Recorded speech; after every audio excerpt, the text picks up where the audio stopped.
All right. April meeting of the Conservation Commission is now in session.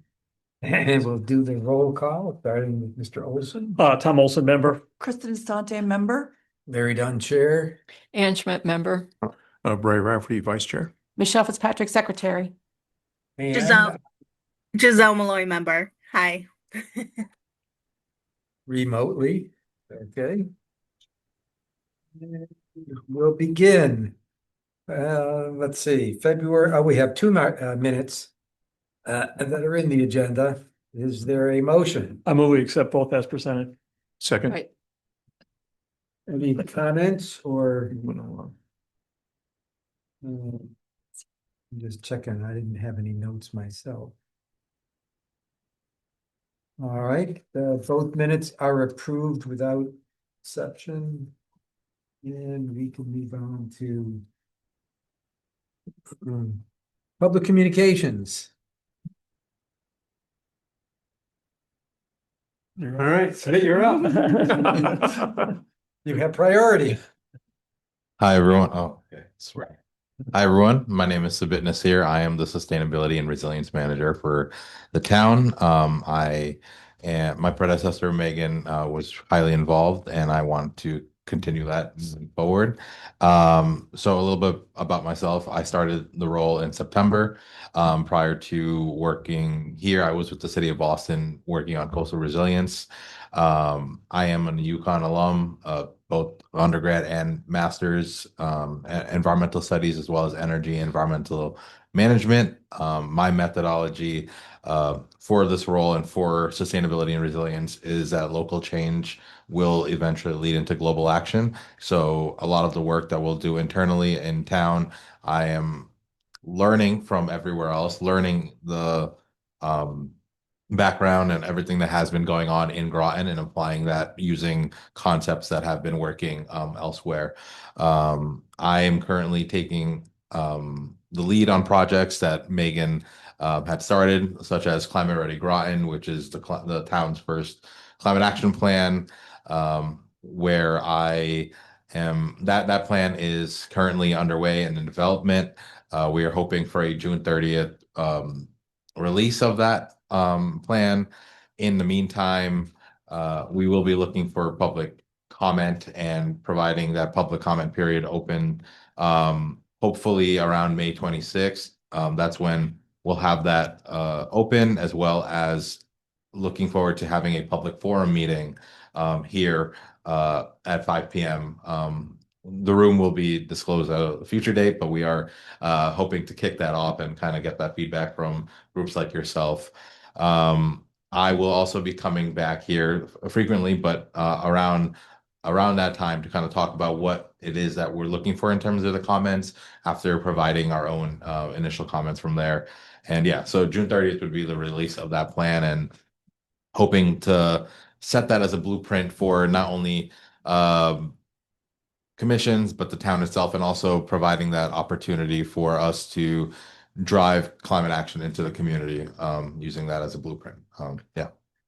And a part of that plan, we have a couple of focus areas, buildings and energy. We have 5 focus areas: buildings and energy, community preparedness and resilience, infrastructure and land use, transportation and mobility, and natural resources and consumption.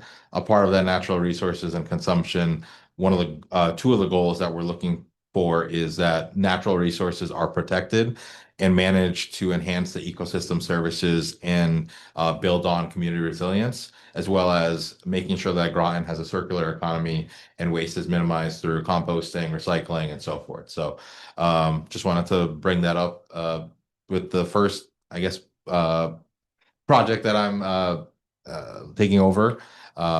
We also have a project at Haley's Brook looking at roads at the road stream crossing to make sure that we're enhancing fish passage as well as protecting ourselves from future flood risk. That project is also currently underway. We'll be doing some data collection for that in the next couple of weeks, and engaging with the community. Over there in Old Mystic, we've had a public overview I think 2 weeks ago. So that project is definitely ongoing. The next project that I'm managing is learning lots, looking at permeable pavers for different parking lots around town, municipal buildings, parks, schools, and so forth, to kind of provide a how-to guide for our public works department, as well as uh, just having more engagement for opportunities to talk about how we could reduce stormwater flooding and so forth in Groton. And the final project I'm overseeing is a green infrastructure communication strategy in downtown Mystic. That project is currently it's underway. We're waiting on approval from the EPA to kind of move that forward. And overall, we have those projects going on, but moving forward, I would love to engage in different initiatives, kind of looking at the relationship between public health as well as climate change and kind of building that upon each other. I started to develop a great relationship with Legislate Health District to kind of move those forward, looking at heat resilience as well as microplastics and so forth, moving those conversations forward, conservation as well as natural resource protection. As we move into the summer, a lot of the trails and forests are going to be utilized more. So looking at opportunities to engage our community with our social media, as well as just hearing out initiatives and moving that forward. Stormwater management, that's always been an issue, I think, in the town. So looking at how we can authorize that and manage that. Part of the plan I mentioned sustainable consumption and waste reduction. So that's going to be something that I also look forward. And my background's in energy, so energy management, seeing how we can save costs over time. And I am just very grateful to be here and looking forward to building a relationship with all of you. Right, very good. So I'm sure we're gonna have questions. You have first. If I could start, couple of, I have like 3 or 4 questions based on what you're saying. Of course. First off, relative to the plan that you're developing, I'm on the Greater Groton website and I see you had your 5 areas and stuff. It says you're going to get $100 gift cards out. Did you ever do all that? Or are those from the surveys? Were those ever awarded? Just kind of following up. I didn't know. It says I think answer is for a chance to win a $100 gift card. Oh, yeah, There's just 5 of yeah. those. Yeah, the surveying happened a while back, and the winner was like they were given out. They were given Yeah. out. Okay, just checking out. The next thing is on the Haley Brick Bridge things. Half of that is owned by the Groton Open Space Association, and the north half. And have you been working with them at all? 'Cause- I have been in contact with GOSA, but for this project, as we're moving forward, I've been in open communication with them. Okay. And then on the pavers, one of the things that was looked at during the ARPA discussions a few years ago was purchasing a special paver cleaner machine. Did that ever happen? Back truck, yes. What? And Yeah, who- so it- the problem is they didn't really allocate a huge amount of money, so they're trying to figure out how to do that. Oh, so it hasn't been purchased. It hasn't been, they have a vac truck, but the one they were gonna purchase for that, they're trying to figure that out right now. Okay. Yeah. And then the downtown Mystic thing, you said there's awaiting EPA. Where is the EPA? What are they doing with this project that you had to wait for them? It's the Quality Assurance Protection Plan, the QAP approval. We're just waiting on approval for them to move forward with the project plan. So anytime you have to do any analysis using data, either on your own, you have to go this quality assurance plan. Yeah. And it takes months, if not close to a year, to get approval from that. It's very specific. Lengthy process. Yep. Thank you. Thank you. Is there, for that approval process, this is to do work? Yep. Yeah. So it's not approval to present a plan, Nope. but it's approval once the plan's been, let's say, adopted by the town, and if it requires something along the coastline, It's before you even start the Yeah. project.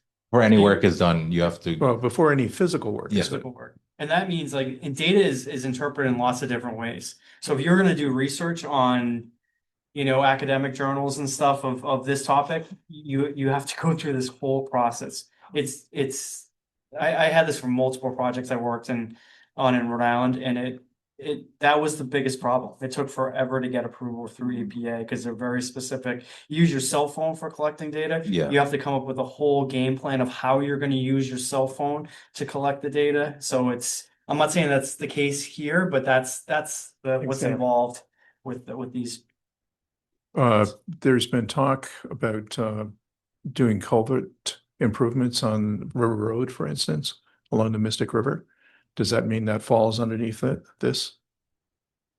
Yes, I Yeah. mean, this is the project. So the Haley Brook project he's talking about is specifically really close to Old Mystic Way in the northern part of River Road. Right. Yeah. There's also the culvert replacement over by Binless. Endless. And that is another project that's being basically handled by Public Works right now. But that's kind of being paused at this point right now. So they're still working on it, just much slower. So, but yes, they're looking at culvert replacements. Last question is solar project at the transfer station. Is that where is that? Do you know? I know. Yeah. The last I heard when they reported to the town council about it, that was still going through the funding and all that kind of stuff, that through the siting has to still happen. They got the award, but they still have to await that funding and then go through the siting council, and there's a bunch of others. So they're still in the regulatory compliance procedures. And The last report to the town Yeah, council. exactly. And the siting council is the board that actually reviews the project. We don't actually have any oversight in that unless they say we need to put in a small shed for mechanical equipment and stuff like that. So that would be a site plan compliance. But really everything goes specifically through the siting council. And that's the state. And that's the state. Yep. Thank you. Well said, thank you for coming, and I really appreciate like the work that you're doing is like so important. And just looking forward to kind of working with you going forward on it and learning more about it and seeing what we can get done. Just like as far as the permeable pavers go, is there any provision for like, let's say, private people to get involved in that program on a test basis or to participate in that?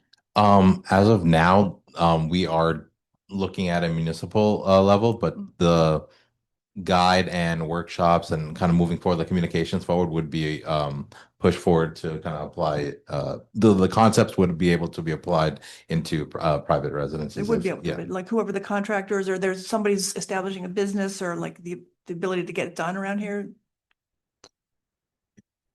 I'm not too So sure. Those are yet. details. Yeah. Yeah, so really the point of this is to basically come up with 3 town locations where these would be most successful and Yeah. basically do like a build out of what that would, so basically a design.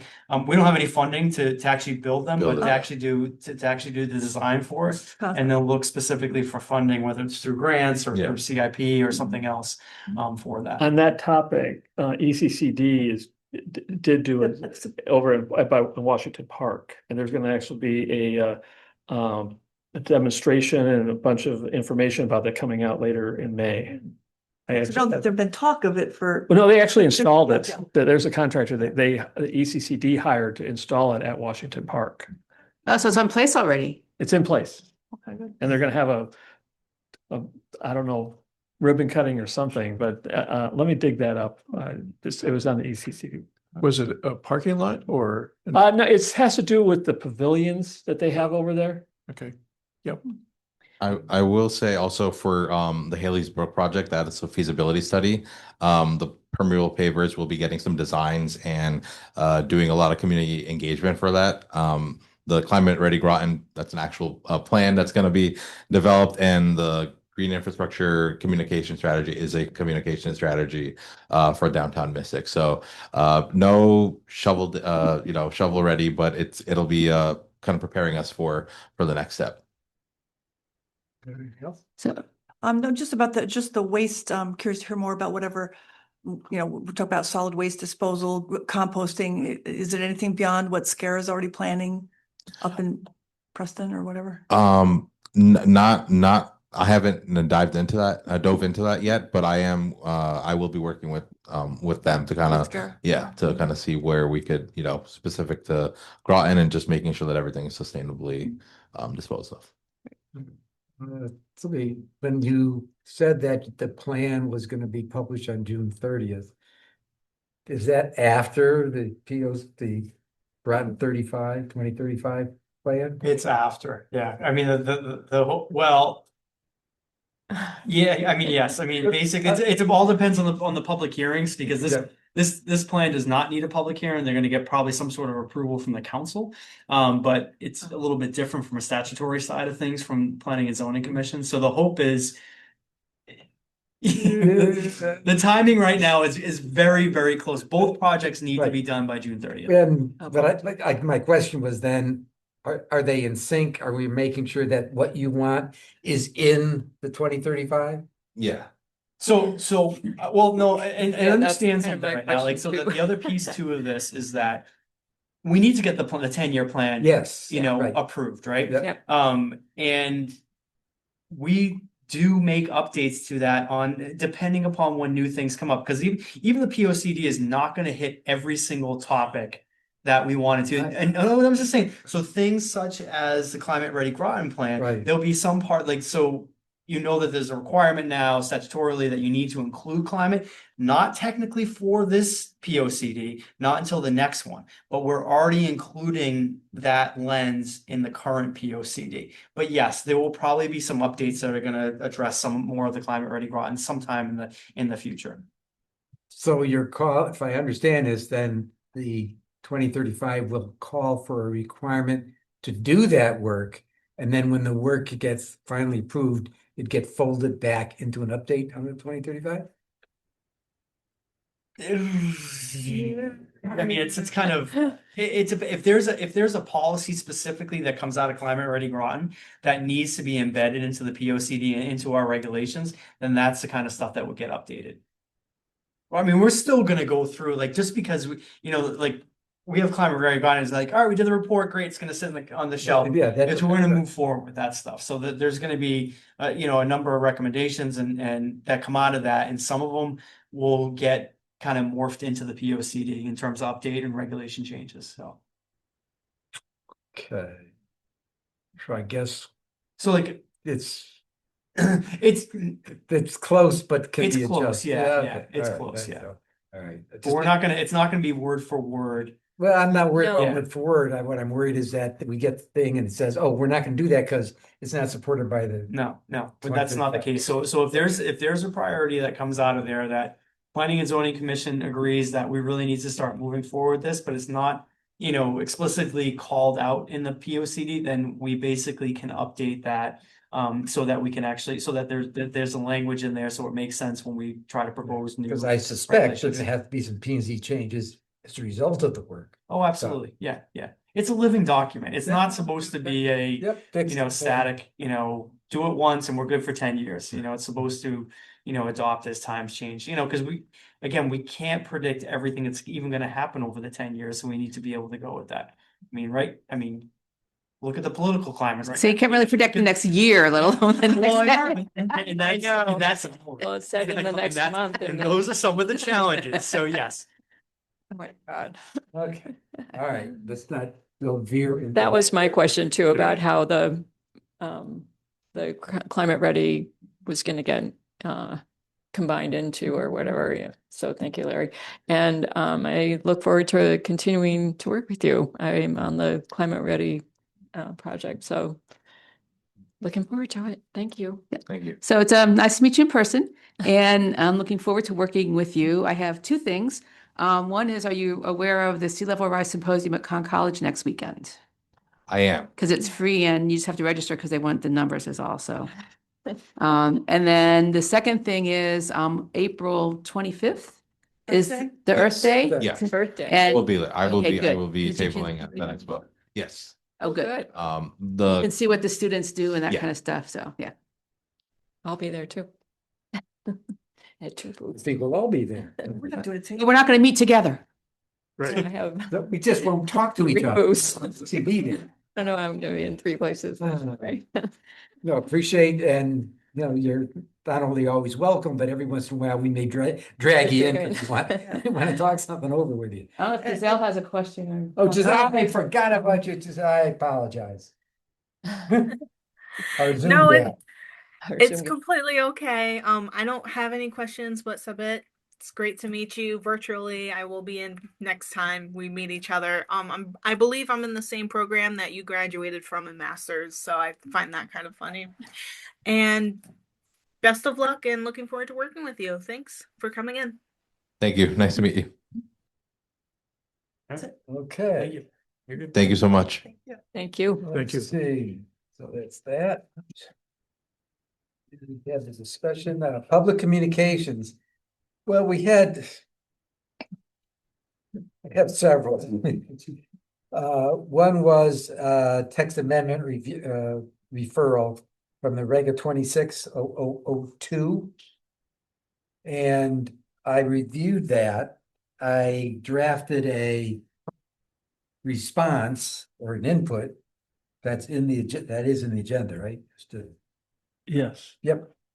And so I guess the point would be comments, input, and we would have to vote on whether we want to respond, and B, whether the response is adequate or should be changes to the draft that I provided.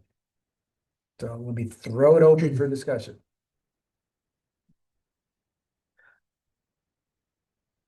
I'm looking for it. Yeah, I did read through it. I didn't, no red flags showed up for me, so. That's as much as I can offer. Yeah, that's like not an overwhelming. Oh, So this Well- is adding the community. So is this, just to be clear, is this sort of Comment saying page. you're gonna make a development, you're gonna put the houses closer It- together and, Well, to me, it's what we put in our plan Right. updated was, Yeah. we'll call it conservation, what I call it the conservation development, which is, you're right, you cluster and you get at least 20% personal yards and larger. in larger connected common space, areas yeah. that are connected together. So to me, it looked like, that's what I put in here. That's what we termed, they just termed it differently. They termed it Common interest. open space, community. common interest community.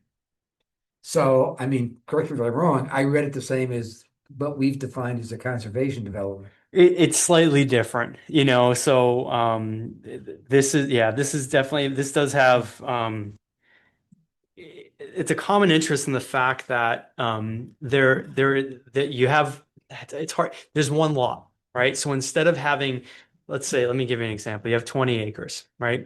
And you're zoned in a 1 acre zoning, right? So instead of having 20 individual lots, this is one lot that you can basically, kind of move stuff around, obviously to try to take advantage of putting the homes closer together and utilizing the same kind of road system. But then basically the community owns that common space together as a community instead of having 20 different owners that own each of their own parcels, they all own the model is that they would all own, they'd own their home, normally how is it, they own their home and then they would own the common interest, which is part of that community. It's my Yep. definition of conservation development. Yeah, I mean, that's kind It's of- similar, it's different, it's a little, Yeah, I it's know. different from like a cluster development or Yeah, conservation. it's a question. It's slightly different, yeah. How they do it, but Yep. to me, it's along the same conceptual framework. Yep. Which we had supported. Right. Right, and that's why I was saying that we should support this approach. So that's where I came from. Question. I guess this is to Dave.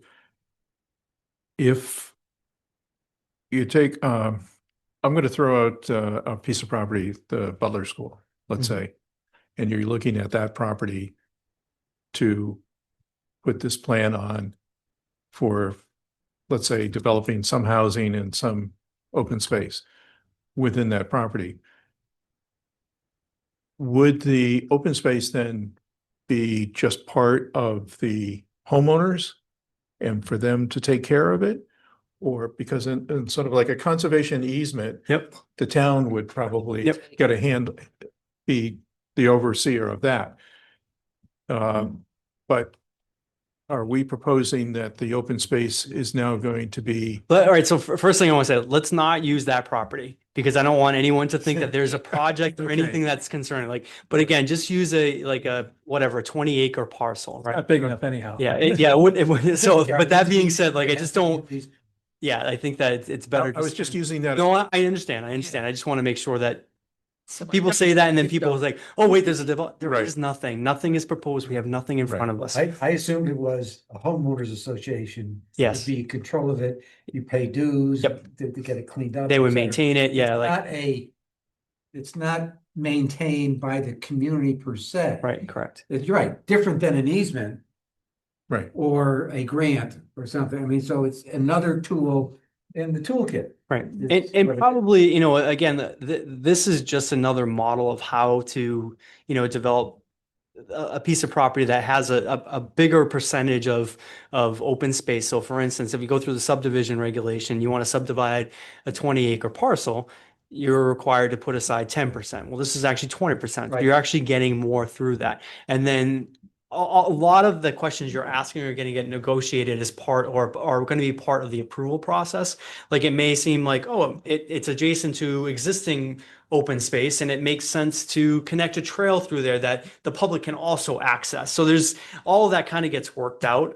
This is just another model for managing that land to that combines both the conservation side of things and also the development side of things.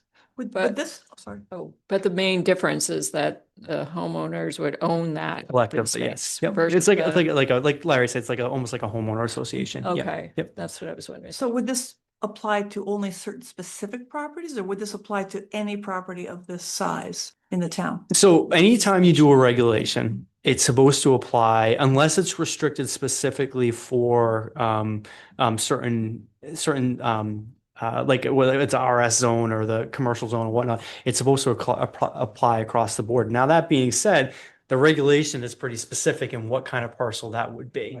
So it's not, you're not going to take a teeny one and say, I'm going to do the same thing there. I'm going to use this one part. So it's based upon a certain size and certain factors that Anything play bigger into than that. 15 acres. Yes, exactly. Yep. Yep. So it's universal, it'd be. It's supposed to, yes, it's supposed to be universal. So it's not just, it's not just developed like, oh, we have this parcel in mind. We're going to develop it for this. It needs to be universal across the town.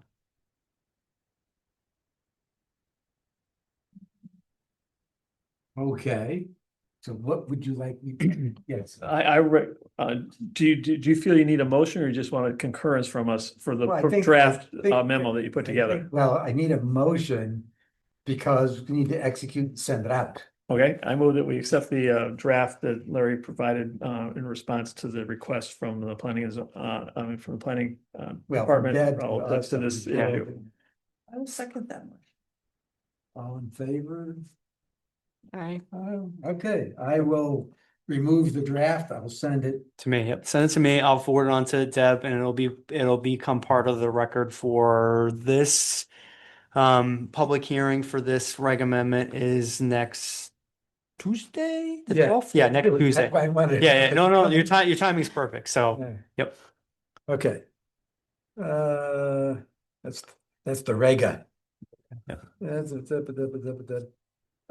There was a whole series of correspondence, Mr. Bogle or Bogley, I'm not sure how to pronounce it. Bogle? Yep.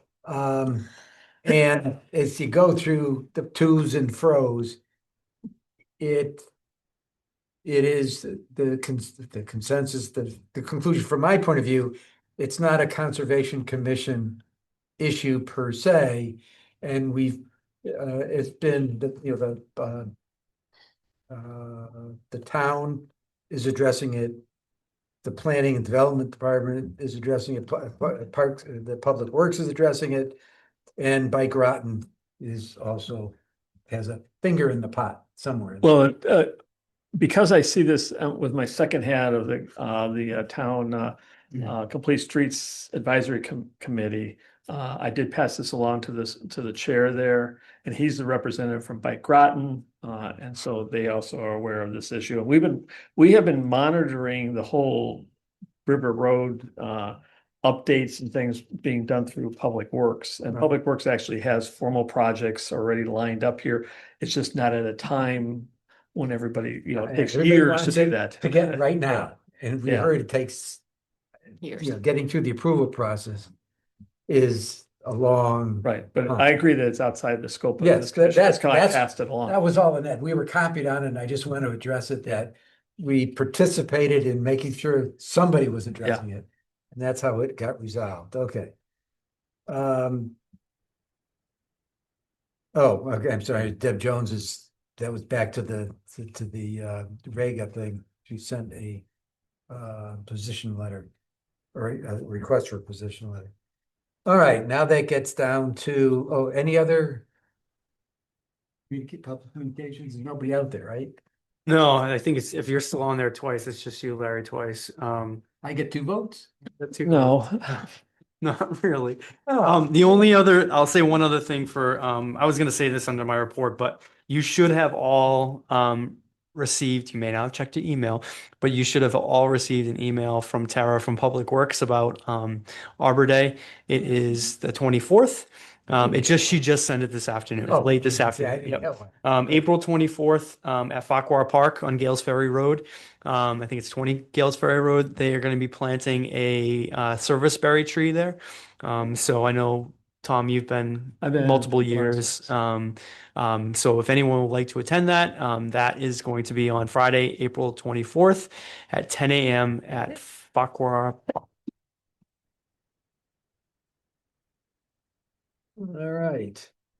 Report of chair. Let's see, I attended the Groton Heights Review on March 10th. And there's I guess, a cleanup that was a town responsibility came out of that. I connected Giselle and she'll talk about it with P and Z, Sue Sutherland on tree canopy and economic justice. And we're going to talk about her plan in her section of it.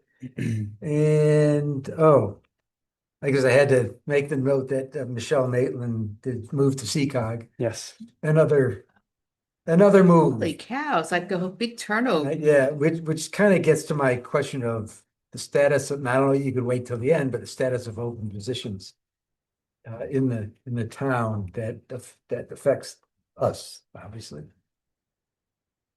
How many? Yeah.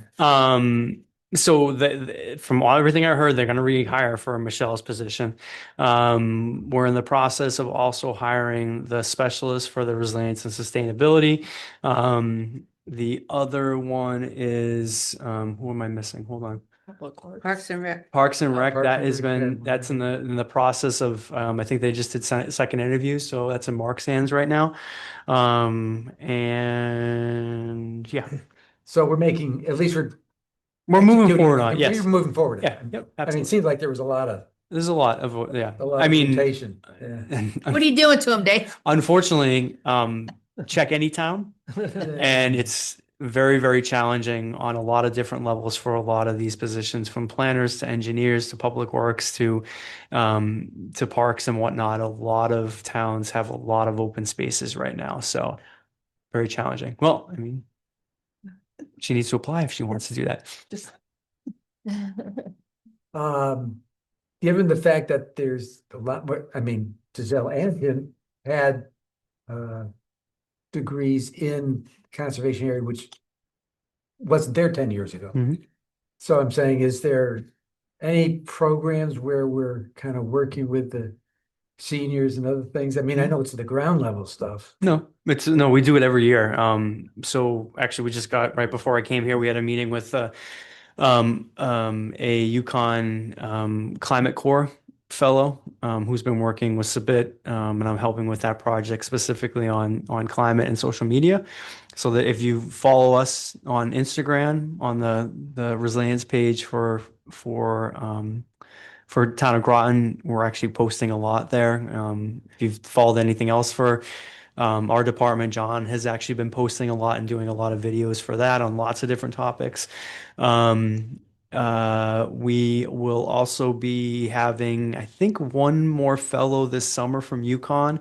So last year we had two fellows specifically that were working on the Plan of Conservation Development, Groton 2035, as well as Climate Action Plan, and doing canvassing in the Peconic Bridge neighborhood. I know I've talked to you about this before. That's one of the neighborhoods that we don't hear from. So we specifically have been making a very concerted effort to make sure that we're hearing from that neighborhood and asking the same questions that we ask everyone, but getting some feedback from very, very different demographics and very, very different needs and whatnot to get a more well-rounded perspective of the needs within the town. Prior to that, Megan had for two summers in a row, she had two Yukon fellows that were working on heat and heat smart campaigns. So yeah, we work with you know with the universities all the time. Actually, sorry, the last sorry. Last summer and the 2 years summer, we're actually UNH, not Yukon. This year, we're actually working more with Yukon. They really haven't had a program besides the Climate Corps program, but we have been working with some of their staff on trying to develop a fellows program, and that's actually this summer we will have a fellow from Yukon. So yeah, we do all the time. On that same topic, as far as staffing and stuff, tomorrow night at the town council meeting, there's an agenda item that's a combination of public works and office planning and services. Do you feel that that's going to have any impact on you and how this on support here? No, because and this is something that if John were here, he could explain the whole thought process behind it. But the truth is we interact with them all the time, and there's a lot of, I mean, Public Works specifically, I mean, you guys know Parks and Rec is down staff. So there are a big amount of crossovers between Public Works and the planning staff, planning and development staff. So this is actually for us, we think it makes a lot of sense. In terms of kind of we're all under the same building, yet historically we've really been siloed. We're not really siloed in our department, but Not an excuse to downsize. it's Combined. that's not what the plan is right now. So Okay, I think it's looking at, I mean, again, Larry, please reach out to John and he can tell you all about that. I do not want to speak for him and nor think I should. But definitely, He made a presentation. he made it, yeah, and you can watch it on the council and stuff, and he explains all this stuff. So, yep. There's an org chart and everything. That was one of my questions. Thank you. So let's see. All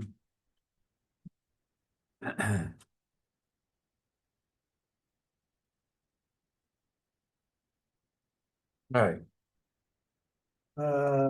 That is mine. Now we'll go to the report of commissions. Everything I have is gonna be in my regular Concon. time slot, yep. Shelley, you're so good. Right. I attended with Tom on the Trails Task Force. I don't know if you were going to say anything about it. No, that's because that's a different hat. That's a different. Anyway, he was there. I mean, He's got a lot of hats. A lot of hats. On the particular topic on this particular meeting was the walkway around the town, the Greenway, Charlestown Greenway. Crosstown Greenway, and a grant that has come forth that they're starting to build out where it's actually going to be, the signage that's going to be involved. I guess some folks are looking at areas to start at so we can get it up and going and running and seeing how that runs. It's in Mark Berry's and the Parks and Recs sort of department handling this, but it was a good discussion with all the members that were there. Because not only is it a walking, but it's a bike trail, and off of that bike trail are a lot of hiking trails.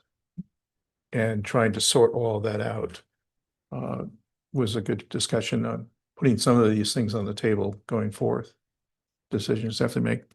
And they also attended the housing, the middle housing range. They both the presentation as well as the one of the walks. Dave was one of the leaders there on that. That was in downtown Mystic. That was actually last week, looking at already existing missing wall, middle, yeah. missing middle, like similar to the other ones, if you guys went on the other ones, but looking at how much missing middle housing is actually really exists in downtown Mystic. That was all prior to zoning regulations and whatnot, and most of the time you can't even tell that it looks anything different than a house. But yet some of the houses, as Bray saw, or some are, have two families in it, another have three, four, six. ADUs above garages and other places. So we did a tour of Pearl Street around to Gravel, looking at all those examples. Is there a database on all those? Yes, there is. Not everywhere in town, because it's a little complicated in terms of identifying That's the everywhere, question, right. and so if you've gone on any of the tours, that we're going to have another one. The next one I think is going to be in the city, which should be interesting, which we don't have any control over their zoning, but again, just kind of showing where there are opportunities and not even opportunities, but existing inventory of these types of homes. One of the easiest ways is to look at how many meters or mailboxes a house has. And once you start looking and seeing that, you're like, oh, that's interesting. There's 3 meters here, but it's just a single family house. Like, nope, it's a triplex, or it's there's 3 apartments there, or it's a quadplex, or oh, there's an ADU in the back. Guess I'm getting to the point, are we underrepresenting or undercounting the amount of middle Middle housing housing. actually here? No, because no, not really, because the tax assessor actually does that. So as part of that, it actually will say like multiple. It does count that on there, but we're trying to get a better handle on exactly what the number is. So, but again, it's really a lot of what Bryce Kelly in my department is working on is looking specifically that, and you can use Google Earth, you can Google Street View and actually see where there are all the multiple places there and stuff like that. I don't think it's underrepresented. I think it's the reality is that there definitely is a lot more existing than any of us would have known just by Then common knowledge. than common knowledge. Yeah. So I do suggest, if you're interested in learning more about this, there is a Greater Groton page on it. If you go to Greater Groton, it's a missing middle housing. Bryce has set up basically an online walking tour, which is very similar to what we did, except for you're not walking. But it's not as physical, I guess, except for maybe for your wrist as you're moving. But that being said, you can actually go and actually see all the examples there. So you can click on a property. You'll see, if for those of you who went before, you remember that the trifold that he came up with. There's a trifold for each of the different places, and you can actually see. And then you're like, oh, I want to see what this. And you click on this house, and it say, oh, this house here has. Okay, there's actually 2 units, 2 apartments in this one building here, and they have a garage, and above the garage is an ADU. So on this one quarter-acre parcel, there are actually 3 units or 3 dwelling units there. So definitely check it out. He spent a lot of time doing that. There's a lot of really good education on there to kind of understand where we are in the process and what this looks like and whatnot. So. And there's more to come. This is just a big part of this is the education and also, also the site tours. Cause I think, those of you who go on the site tours, you learn a lot, because most of the time you drive down the street and you would never, ever, ever think that it was anything other than single family homes. And yet they're all around. So. Okay, Mystic River Alliance had a meeting scheduled March 25th. And it got which I could have attended, and now it's rescheduled for tomorrow, which I cannot attend. So I was right. Okay, and it's here. Great. Okay, good. Thank you. I'm glad that that'll be covered. And then I did attend the Youth Climate Summit. And that was very, very interesting. The kids were really focused on a couple of things, like AI and the environment. And they had some breakout sessions on that, and very interesting perspectives on AI and how it's being used in schools by their teachers. And also another breakout session that I attended was on zero waste living, and a lot of questions and a lot of A lot of really good questions, and also about how the impression that initially it can be a lot more expensive to use non-plastic type of things in a household. But the panel that was there did make some really good comments that it might be a little bit more upfront, but they last longer, or, so typically those kinds of things kind of even out in the end. And then I've been monitoring some state legislation. I had a list with me, one of which is the proposed resolution for a environmental rights amendment, SJ 37. That is out of committee. It's the General Administration and Elections Committee. So that we'll have to see if it's brought up in the Senate to be passed. Hang on. Andre Baumgartner also has a single-use plastic, or I should say more specifically, styrofoam and some other specific plastics bill, and composting. I don't know if that's something that the Conservation Commission would like to encourage the House leadership to bring up. Larry? Yes. Andre Baumgartner has HB 5524, and it did make it out of committee, voted did. out of committee. So would we like to encourage? What's the odds of that getting? Well, without any encouragement, I don't know. I mean, it's Zero. it's a short session, right? Right. So, based on another conversation I've had, let's see, this is kind of a quiet week, and then next week is spring break for the legislation. Anyway. Let's see. But after that, Comments? No comment, public hearings are over. You can write the leadership though, and say that you are in favor of the House leadership, that you're in favor of having this bill come forward. And the more people they hear from, the more likely they're going to pay attention. And especially if it's from groups like commissions and, Yeah, because I don't know. I did put, when it was the automated system online, and you can do the committee testimony, I guess it is. Yeah, I did submit that for this bill. And I did it for another organization, not myself. Yeah, but yeah. I just did it as myself, but I said that I was a Yep. town commissioner, Oh, commissioner. maybe this is it. Let's see, there's one on riparian buffers. It also is out of committee. I think it's an important one. Save the Sound and Bill, what's his name? Shoot, Lou. Lazy. Huh? Yeah, lazy. Yeah, Lucy. Lacey, Lucy. Bill, yeah, Lucy. Lucy. He had recommended, Save the Sound was in favor of it, but he had a very specific change that he wanted, and I have not had a chance to go back to the bill to see if what was voted out of committee had that change. But that is out of committee. There's one on just pesticide monitoring. It's really just about creating a database deep so that we can know where pesticides are being sprayed and what kinds. That's not currently available. They have all the data, but it's not available on an online database. And I'm trying to think if there was one more or not. I think that's it. That's it? That's it. That's it.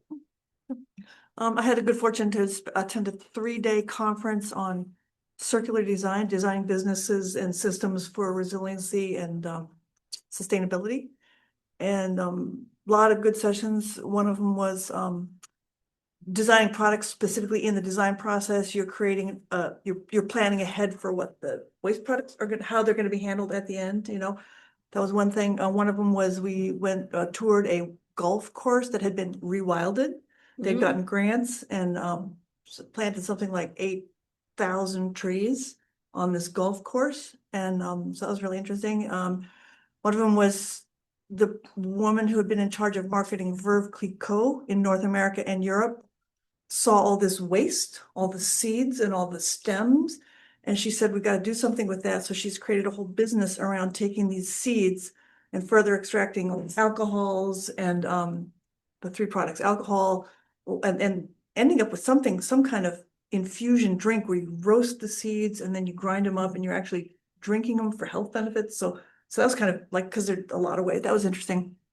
And there was another one that was really interesting, which was a community had taken an old power, a defunct power plant and made it into a repurposing center, which would be, this would be amazing. Someone would have to do it. It's a lot of work. There's like one whole section where they're taking in old furniture, they're refinishing it, reupholstering it, and then reselling it.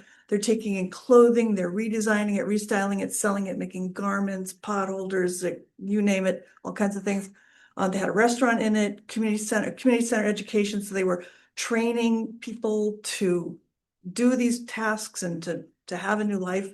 They had a Where was restaurant. this? It was in Ireland, a restaurant, community center. They had also a bike repurposing center where they would take old bikes and they would take all the, so it was just like a model of really, really diving into solid waste repurposing, not just recycling or whatever, but so that was cool.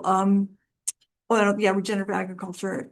So I did that. That was 3 days. And then GCA is fairly quiet right now for a lot of reasons. I was approached by somebody who's connected to a church who they want to put in a pollinator garden this summer. So I said, yeah, I'm happy to help with that if and when that happens. But anyway, that's it for me. Okay, I got a bunch of stuff here. First off, The list. um, I'm still involved with the Five Corners project that's still ongoing for tree plantings. They planted last fall and they're planting again this spring here. They did make the Nature Conservancy magazine. There's a little in the very beginning here, there's a little thing about their if you want to take a look at that, I'll pass this along as far as how they're standing up their stormwater stuff. The next thing is I did go along with Giselle to the Connecticut Conservation Council's annual session. This is, I have a handout here that I can pass along. It shows you all the things. There was I'd say probably at least 600 or 700 people there this year. It was very well attended. Much more, or a lot more options as far as, this is the list of, there's 4 sessions and typically each one had 14 options. So a lot of choices of things to go do and listen to workshops. So we only get to pick 4. The 4 I went to, one was all about surveys and the type of stuff you can do relative to open space and their importance as far as on what you can believe and what you shouldn't believe. Taking a look at all and the bottom line is always go back to the deeds and don't worry about what your town GIS says. So because you're going to find errors in it, and I can show you areas in Groton where there are errors. The next one I went to was the satellite monitoring, as far as on how some of these land trusts are utilizing available data from commercial satellites to do their land monitoring, as far as for easement, encroachments, and that type of stuff. It's kind of interesting, and it can get a little expensive. These guys are paying around over almost $7,000 a year to do this, but they've got 7,000 acres land trust. So for them, they look at it, it's $1 an acre. So it's what I need to be spending. It's not that much compared to sending volunteers out to go walk 7,000 acres. There's a value to that. Is that a recurring fee? Yeah, there's 2 parts to it. There's $6,000 is the subscription. And then they end up having to go in and take a look. And when they find like an area that doesn't look right, then you have to go in and order additional stuff to go in and to get higher resolution per se. Okay, and they basically budget another $1,000 of that. And then when they get down to the bottom line, that's now we can go target this area and see what's on the ground and send their volunteers just to, this last year, they monitored all 7,000 acres and only found one section that they needed to go they didn't have to, they had to go meet with the people and figure out what was going on and get a sort out as far as what was going on and stuff is in their example case.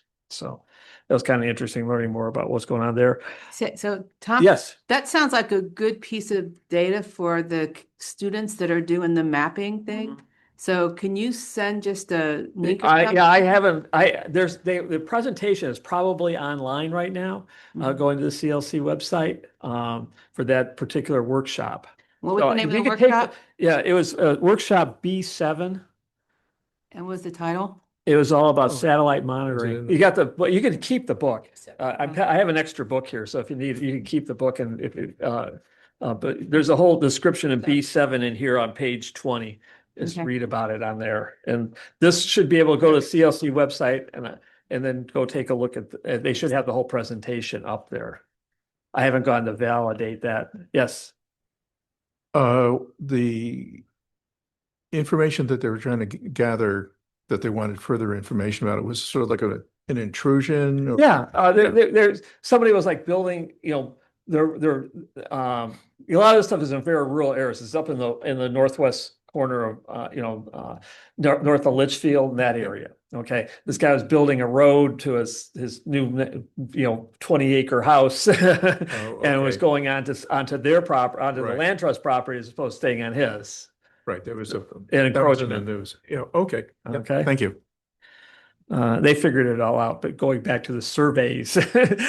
And so, then the third one I went to was using AI for land trusts. So I think, it's kind of how it was kind of interesting for how artificial intelligence can help the land trust as far as and their different analysis that they need to be doing over the course for, bottom line was, there's a lot of stuff out there, just buyer beware more than anything else as far as before what you really get in, if you start getting these subscriptions and all this other kind of stuff. But it was kind of amazing, how that there's some of this AI, even the most current version still can't solve. You can ask them a question and they just will never come up with it. One was Tootsie Pop example. If you use the word Tootsie Pop, it doesn't, AI just chokes. It doesn't do anything for it. So these examples that there are still significant limitations. So beware about what you're doing. But what's interesting is at the end of this, they got into, from a conservation perspective, as far as on how much do I want to be using AI or do I want to be doing, other things as far as, because people are saying it's consuming too much energy. And they got into, how much does an AI search really take? Okay. And they kind of put things into the perspective of charging your cell phone. How much does that, everybody charges their cell phone pretty much once a day. But that's and how much energy does as opposed to driving around and doing other things. They had this big whole seminar to take a look at what the energy consumptions are as far as for using 19 hours of Chat GPT is about 1% of your personal budget as far as number of how much total energy you use on a daily basis. So you can so it's just about how do you want to spend your time doing AI searches or driving to the store or that type of stuff or heating your house and that. So when you start putting it in that kind of perspective, it's not that bad. And that's what they were trying to sell it on. Tom, do Interesting. you know where they got that number? Well, Just kidding. let's just say, go look at C8. No, I'll look at the.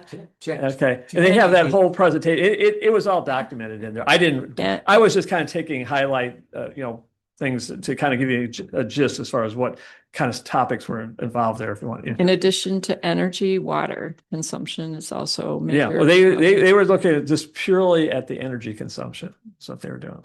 So. And then the last session I went to was mapping of pollinators, and I actually did get handouts, so I'll pass these along to you since you're a pollinator. Yes.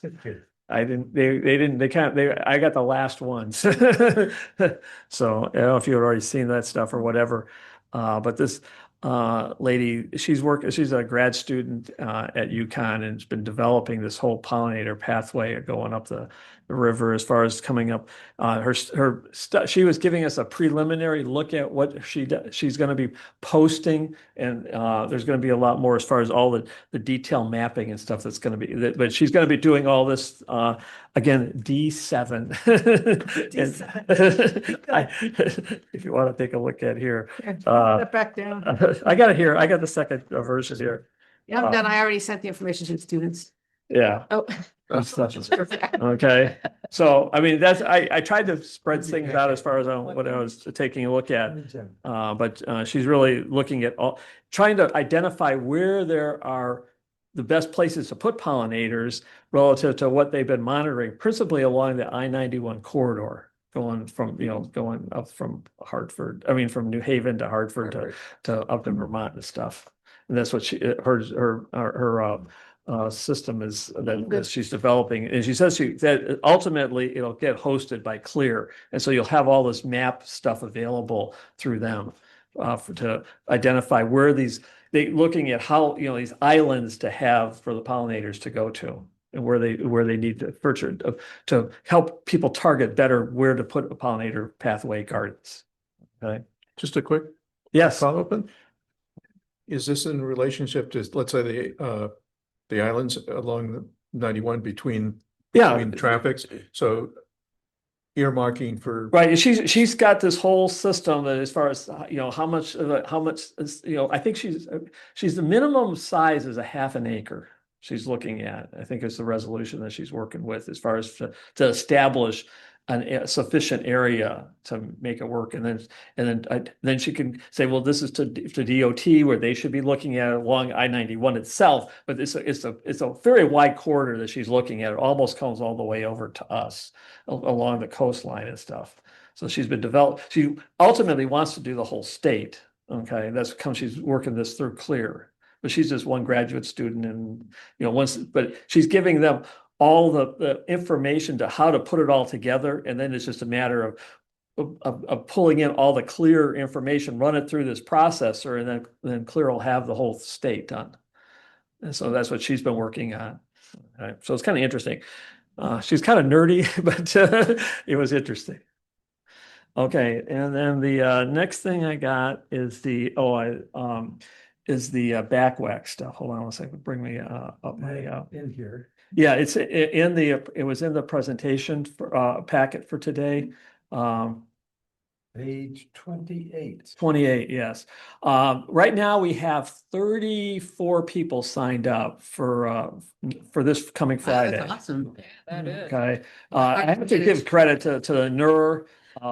Larissa there has been just phenomenal as far as, because she's their volunteer coordinator, and they've really taken this thing on. This is year 3 for them and year 4 for us. As far as doing this, we found we're going to be focusing on 3 major areas. Groton Estates, which has been perennial. Every year we've been at Groton Estates. There's stuff comes out the of the dumpsters over and down the hill right into the Birch Plain Creek. Sparkle Lake is in good condition this year, so that'll be any overflow. People will ask them to go along Thomas Road because that's not even as bad as it was last year. But the next area is in the Groton Estates. At the very end, there's a lot of stuff in the Birch Plain Creek. There's scooters, bicycles, cones, tires, and Mystic Aquarium, like they did last year, will be going into that area. And then the new area that we're going into is the Joel property. I surveyed that back in January. I notified Larry and his company and to Mr. Bird, and there was homeless encampment had reestablished itself. And so over the last 2 months, Mr. Bird has been able to evict those people, but the campsite is still there. And Careful with evict. Well, he's been able to relocate. Relocate. Okay, I apologize. Correct. Use the proper term.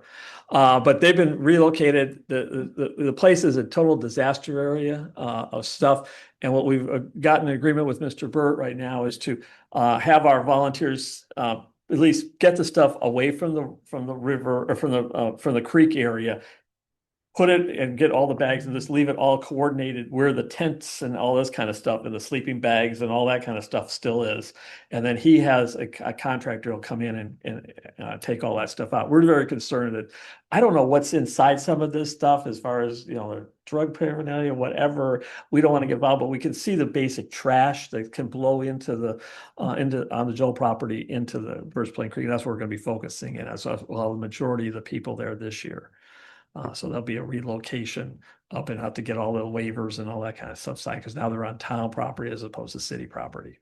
So those are the 3 sites that we'll be focusing in on from 9 to 11 on Wednesday, this coming Friday, the 10th. And then that's to support ECCD. And then what else did I have? There was something else on the going down to getting to those pages to make sure I understood, don't miss anything. Yeah, you sent a bunch of attachments. I didn't know if Yeah. you wanted them all, so I just. No, that's fine. Yeah, that was what my intention was, to have that stuff available. As far as I did attend the ECCD meeting.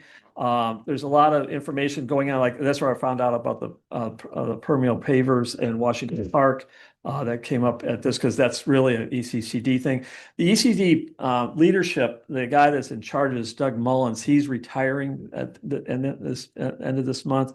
Also, Lois Bogue from Last Green Valley, she's retiring. They're going to have a joint retirement thing. And the thing about the STEM thing that they'll be there, and then there's also a thing for the Project Oceanology as far as a watershed summit coming up on the May 30th. That flyer is in here. All those things were at the ECCD thing. And then I had a thing about this, the advanced map viewer. That was Giselle. Yeah, that's from Giselle. Okay. So that's okay. I wasn't involved in that. And the rest of it, and that's all I had for this meeting. And then during the parcel section, I'll talk about my other stuff. Giselle. I also had a busy March. I will try and make it as quick as possible. So bear with me. So I will start with, I'll just go in the beginning. March 3rd, I did attend the Earth Day Expo planning event at the library with Anne. I met a few of the College students. They were great, have a whole bunch of ideas and whatnot. I did add the Earth Day Expo flyer into this, into our Okay. agenda. Yes, thank you. So please, share it, tell everyone about it. The more people, the better. We know that a whole bunch of other towns are now starting to do it. So, we want to grab as much attention as we can for the town of Groton. And then March 18th, I attended the Branching Out Together conference at College. Very interesting, very cool. I definitely would attend again.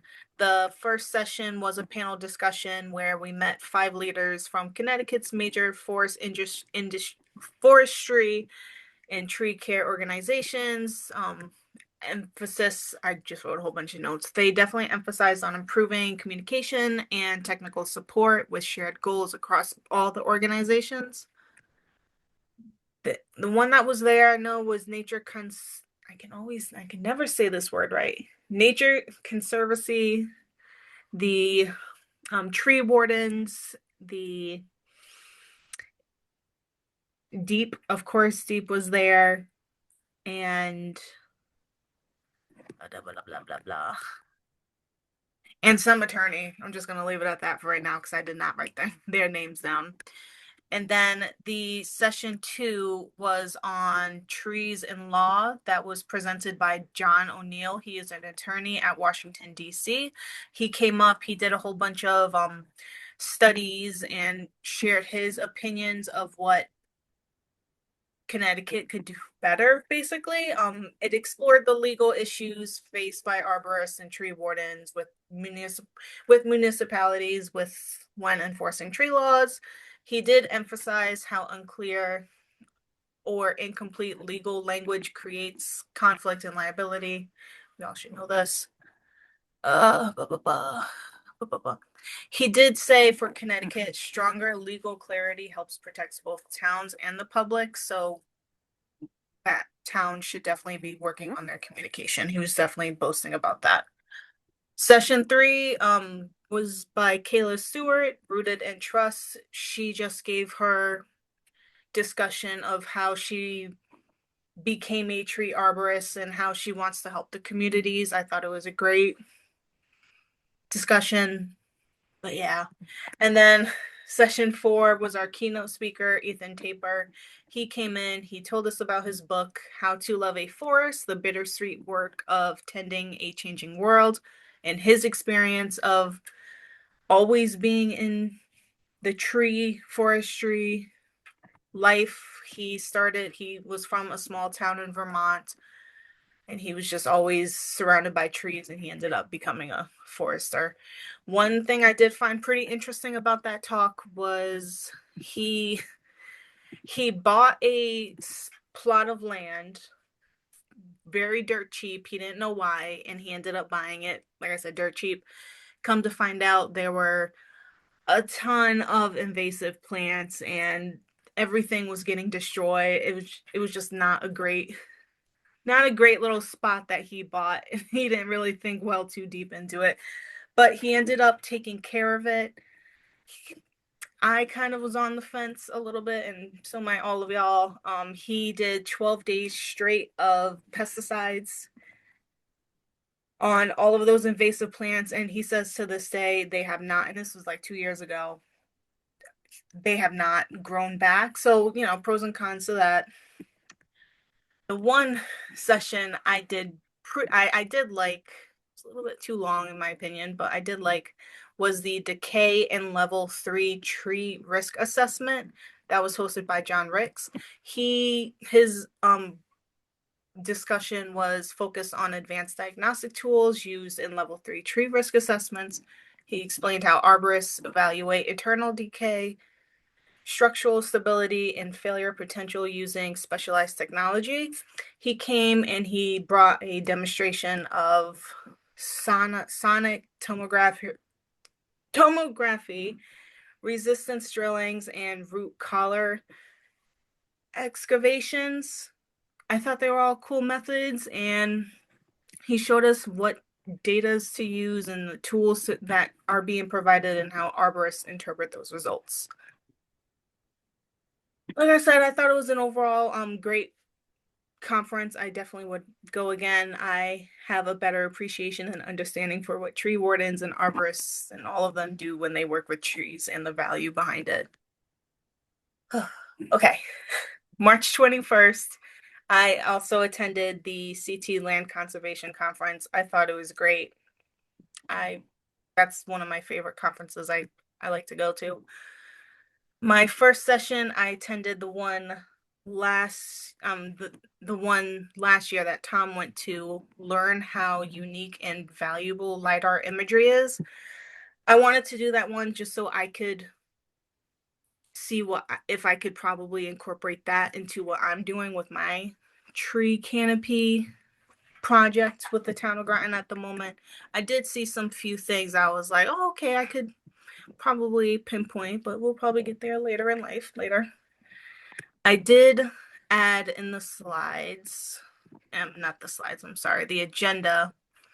It's using CT Eco and Advanced Map Viewer to build geospatial PDF maps for your forest. This is a new update that they just released, I say a couple months ago, where you can, pick out a plot of land and you can create your geospatial map using the data, and you can then download the georeference PDF to your phone for field use. I thought that was a pretty interesting new tool and technology that it is free and open to anyone. It is cteco.uconn.edu. Definitely check it out. It shows aerial imagery and of course the georeference maps. The second session I attend was I actually changed it up a little bit, the Nature and Policy for Resilient Connecticut. Yes, that was a panel discussion with I'm not even gonna name them. I'm gonna name it. It was just a panel discussion with some well-known faces. I've seen a few of them at different conferences as well. They discussed how restoration and maintenance of natural habitats can be addressed. Not can be, but can address biodiversity loss, climate change impacts, long-term resilience for Connecticut communities. A big one that was talked about was the Connecticut General Statute 23-8, where I guess in 2023, the open space goal, Connecticut did not meet the 21% land conservation goal. So they definitely are going to work on that. A lot of people were asking a whole bunch of questions. Deep was also, yes, Deep was definitely in that panel discussion, and it got heated. It was yeah, I'm just gonna leave it at that. And then session 3, I did enjoy this workshop. It's the CT's Changing Land Cover Maps and Data. So this was presented by Yukon Clear. They showed us how to use the Connecticut land covers maps covering all of Long Island Sound watersheds from 1985 to 2023. They demonstrated the new tools, they updated the data sets and major land use trends affecting forests, agricultural, and development. While they were demoing just like a couple samples, I started doing it myself, but with the town of Groton and with tree canopies. And surprise, I want to do a little bit more digging with it. I definitely want to use this with my project. It didn't look as if since 1985 we lost as much tree coverage as I anticipated. So I was like, okay, that's pretty good. Kudos to us. Like I said, I'd have to double check my work, but from that demo, I was like, okay, I definitely can see how I could utilize that in my tree project. And then the last one I attended was the ecological approaches to invasive species management. I was pretty disappointed with it because I went in and thinking how we can actually, like what other things that we can use that's not pesticides for invasive species. It ended up just being a business promoting their business. However, I am happy because now I know that there's actually a business in Connecticut that goes to houses and removes invasive plants. They are called Swamp Yankee Earth Care. So if anyone's ever interested, definitely give them a call, look them up. But I was expecting more. Unfortunately, it was just them promoting their business, but that is what it is. And I was introduced at that conference. Another conference, if anyone's interested, it's at Wesleyan University again on May 2nd, 2026. It's the CT River Summit from 10 a.m. to 4 p.m. Just shooting that out there in case anyone wants to go. I might go. We'll see if I have time. And then we can talk all about the tree stuff later when we get there. But that's currently what I have at the moment. All right, busy month for everyone. Old business, finally. Okay. Open space inventory, no. Okay, well, what I've got on the inventory is we're waiting for the POCD to get finalized here. And in with that, because I had put together previously the discussion on the lack of open space identification in the POCD as far as for what area. In the old POCD, we actually had an area that was called desirable open space or parks and conservation, and it was identified as slashed areas. And the new one, it's non-existent. The problem I have with that is that if anybody such as GOSA, Avalonia wants to go off and get an OSWA grant, the OSWA grants require that their acquisition being in compliance with the POCD. If the POCD says no things, that they'll automatically get shut down because they'll say you can't apply for the grant, and that'll prevent them from getting any money, which will probably prevent them from getting any additional open space. That all said, I took that talked to the planning and zoning folks.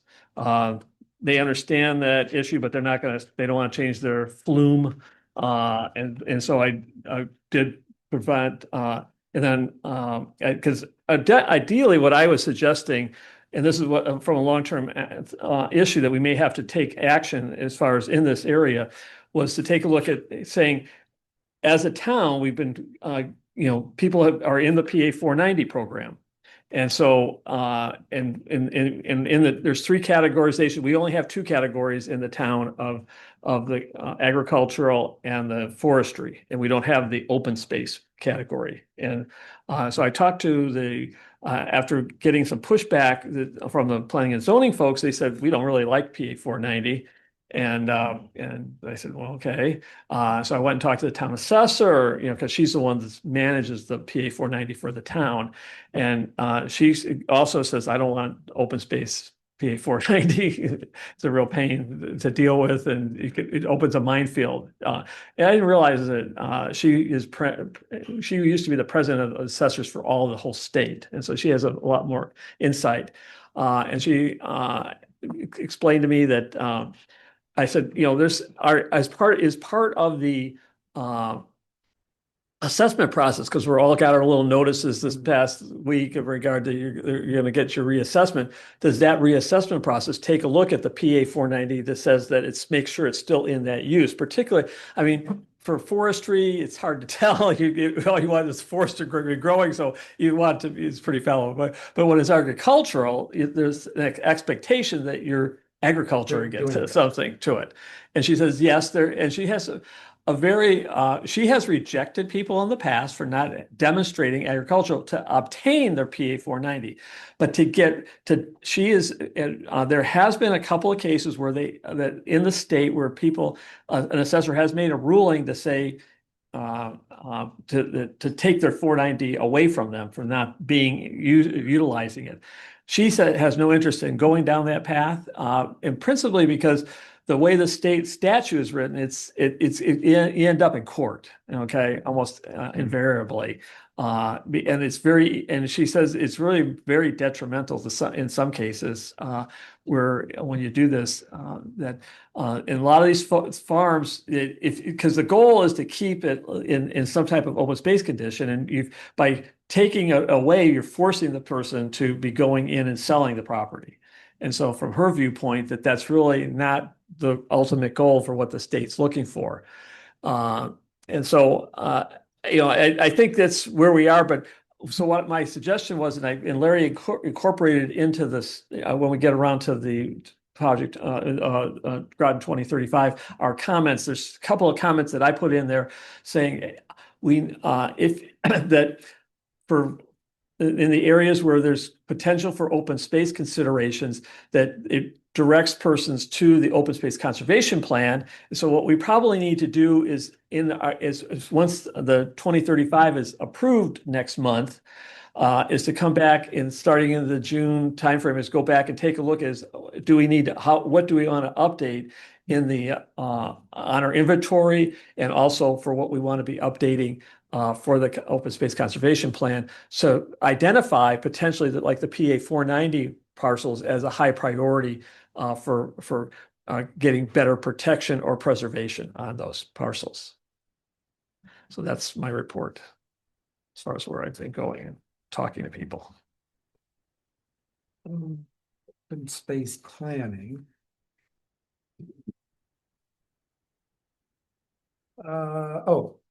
On open space planning, I had my notes that says our yearly Conservation Commission report to the town council. Now, given June. Well, yeah, I mean, we're supposed to do it every year, but they're going through the budget cycle. So the thought was do it after the budget cycle. And what I'd like to do is have a special subcommittee that just means three of us to put that together over probably presenting, I don't know, August. I'm trying to remember when we did it last time. I have to look back in the notes, but you said I think last month and the month before you did say June, so that's why I said June there. It may be too premature to I do it thought- then, Yeah, I thought that was too, we won't be through the cycle yet. most likely. And the question is You never getting know. on the agenda and there's Right. all this other stuff plus the 2035. So I think it's gonna be a little later. So I guess I'm looking for volunteers to work with me on the yearly report. The basic report says it's a report on the inventory, which Right, is. which is what I do. So you're normally your guy. No So we problem. have what? Do I have a second?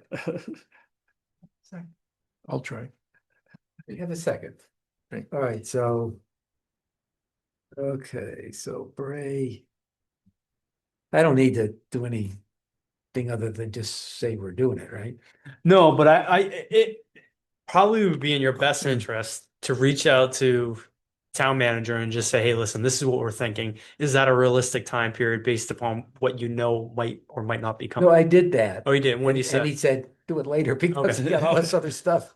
I can't get you on the agenda. Yeah. So yeah, makes that's why I sense. was thinking it could be a little later. Yeah, the other thing we may want to, if we have this update, once I know what's locked in on this, in the words of the 2030, which it should be pretty soon here. I mean, yeah, the draft's up. I mean, unless These are comments to the draft that Right.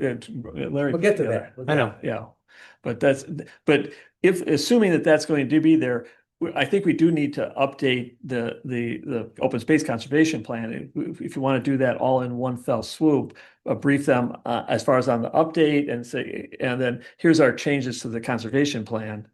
Are we gonna just, and so we can tell them we're not changing anything structurally or anything, just like we did last time. We did, It was administrative. it was administrative update. It may be, we may be at that again. Well, we don't quite know yet. So I mean, maybe the point would be, here is our plan, not necessarily Yeah.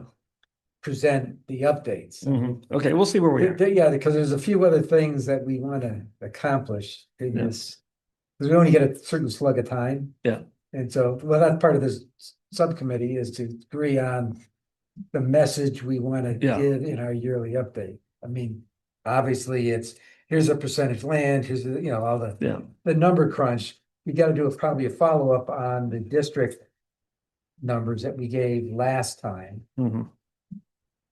I don't think anything's changed. And, well, yeah, there's been 2 parcels, I think. Yeah, it's down in the Not a lot. decimal dust. Yeah. Anyway, all right, so I will set that up. To the first topic, the first. Work would be. Here's the main messages we want to give, and we'll come back to a meeting and say, hey, here's what we decided and get agreement with everyone that that's the appropriate messages. Remember, we got to squeeze this into like an hour or less. Oh, a lot less. Oof. I wouldn't want to be in front of. Oof. Larry, you're crazy. Yeah. 10 minutes. It's or less. I think, knowing how John does things, like 15 minutes with questions is good.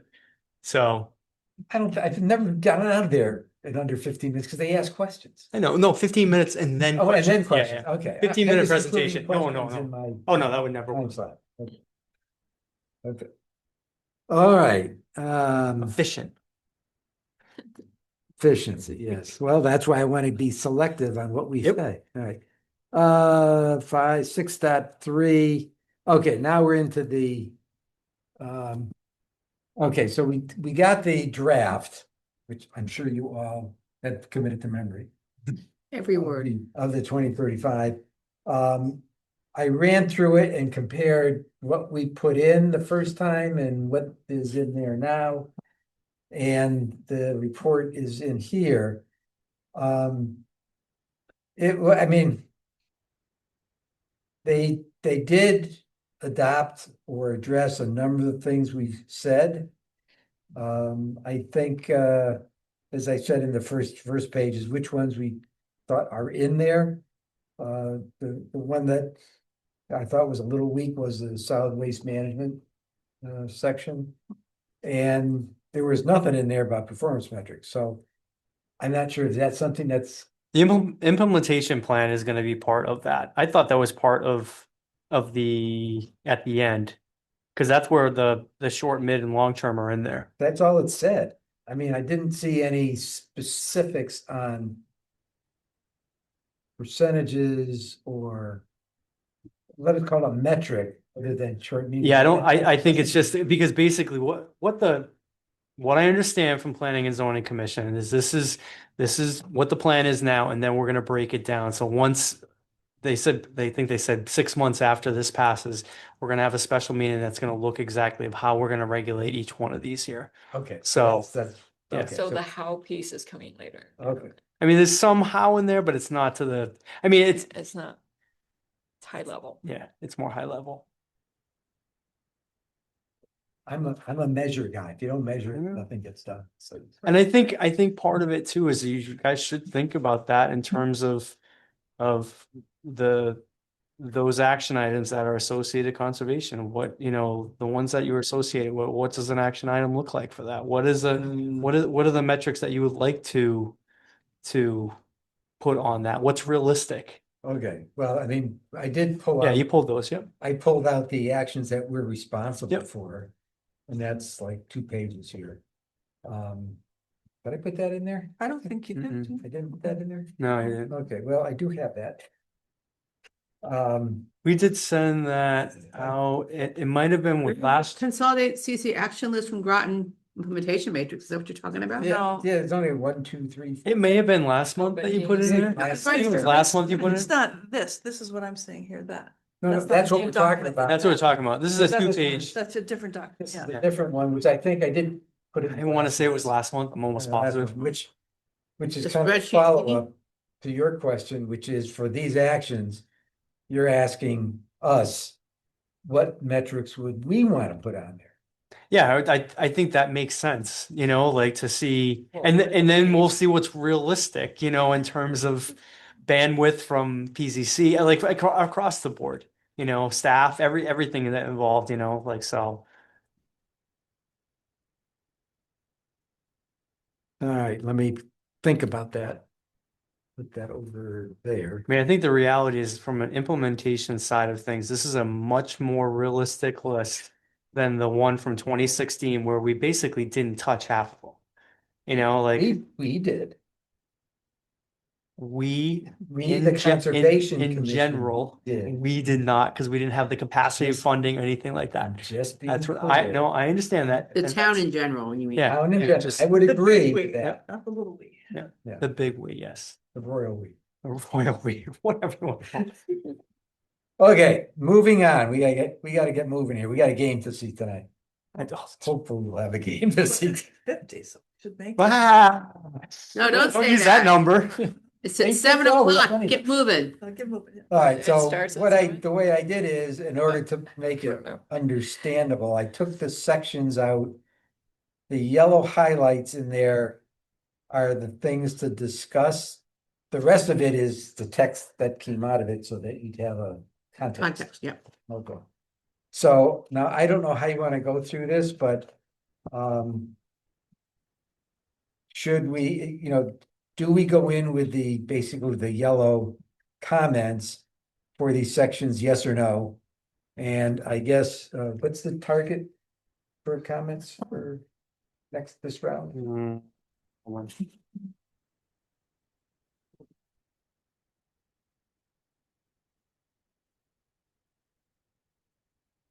Have it here.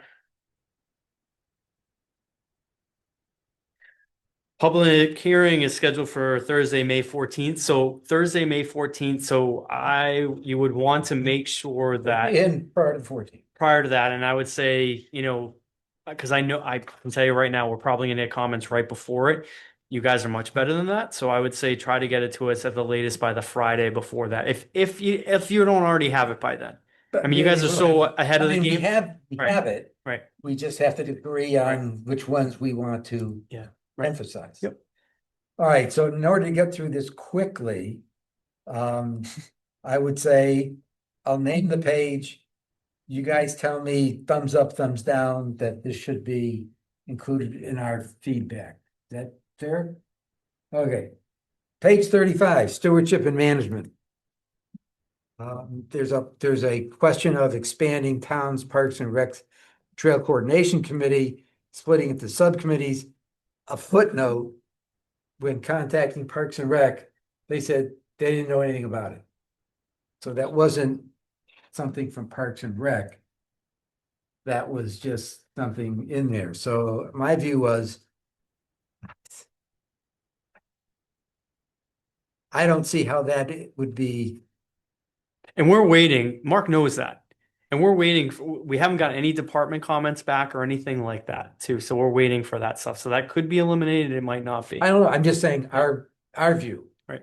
I mean, okay. I'll start off with my view is it's just more complications. If there's something that we could, that we're responsible for that and creating, and there's a couple of things like, Right, well, the reason I highlighted this one and provided it to you was that the Trails Coordinating Task Force doesn't really look at doing this kind of stuff. We already have put together this in our open space conservation plan, the whole volunteer thing. Michelle's been working on the manual. We've been working on this for years.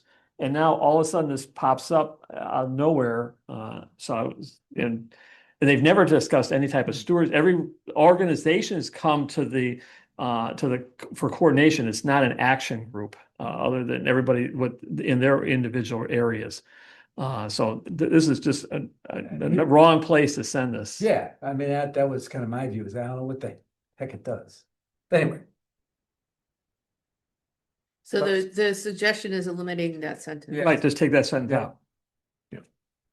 okay. Unanimous.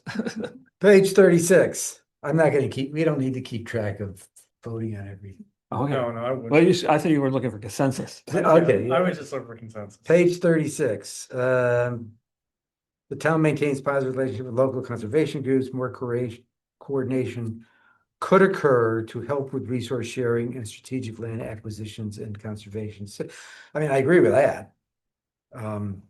That we should be more inclusive, and we've tried to do that. Sometimes we're successful, sometimes we're not. I guess there's nothing really to add to that. Right? I mean, it's already. Well, I think I added words in this area. This is one of those three areas, I think, paragraphs that I highlighted to be able to tie for the OSWA grant type of thing that I mentioned earlier. This is one of the paragraphs. I think that was one that they changed the words to Yeah. read like this. Right, the words were changed. They have. So I like the way the words, I mean, Support this change. yeah, support the change. Support the change. Okay. Next paragraph. Page 37 or next paragraph? No, we're still on 36. The next one is, again, it was kind of like they did have the conservation plan in there, but then they kind of like lost it a little bit. Again, this is more clarification that says, hey, guys, we got a plan, as you just said, we got a plan for stewardship, et cetera. The issue is getting enough resources to support and execute.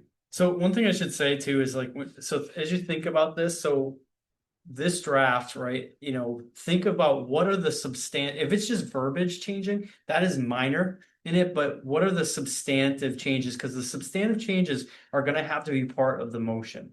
So we want to think about that. So the Conservation Commission, the open space plan is basically marked throughout a lot of it. Yes. Maybe it's not everywhere, but the question is, so think about what are the substantive changes, because we don't want a motion ideally that has 50, changes to it, because that's going to get super complicated. So it's really, what are the major changes you want to, does this say this enough to the gist that it covers it? The Well, words there's might not be perfect. There's less than 10 comments. I know, no, I'm just saying in general. So if you two are the only ones whose comments so far, right? So if there's more substantial comments, I just want you to think about it from that lens. Okay, all right. Again, Hi. so far, these are 10. Real quick, Yeah. I'm so sorry. I was not aware. I just got told that I am getting kicked out of the library, I guess because of the game, and everyone's causing a ruckus, so I'm getting kicked out. I'm so sorry. I did not expect it to be this long, but I do have to go. Okay. All right, bye. Bye. Let's definitely talk about the tree stuff another day because a lot has happened. But y'all All be right, safe. we Have a want good local one. feedback on the game. Definitely. Okay. Bye, y'all. I'm Bye. sorry. They took down the stop signs, I heard. Page 37. Again, it's a clarification that says once a year we, Well, did we make a decision? Are we voting up, down on these or? yeah, we the just last- did. We just, yeah, no, we had. But the second paragraph we The did. second paragraph, we did? I thought we did. I didn't think we did. That's No, we the second didn't, one. Larry. Do you want to do thumbs down? I read it. No. I'm gonna go with whatever you guys have decided, because you've done a thorough. Yeah, I agree. There's nothing in here that I would say, no, we don't want to do that. So I think you guys, thank you for finding all this stuff. And Page 37. Although maybe the double question mark. you know, No, there's- I just want to Page point out that 37, okay. I support all this work that you've done. No, Um, we delegated well, Michelle.